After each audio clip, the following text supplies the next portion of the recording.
第一集點解靠意志力做生意99%都會失敗？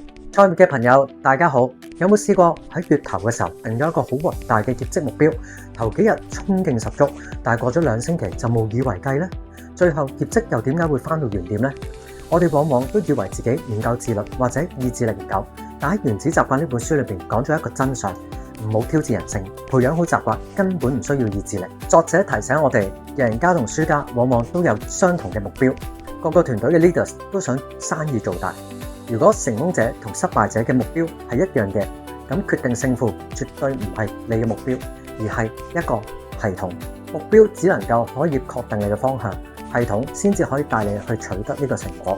如果每日我哋可以進步1%，一年之後你就會成長37倍。相反，每日退步1%嘅時候，一年之後你嘅優勢就接近於零。如果你依家遇到業務嘅樽頸，問題唔喺你身上，而係你嘅系統嗰度。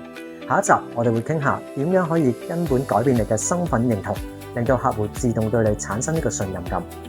留言話我知，你依家最想建立嘅一個業務嘅習慣係啲乜嘢呢？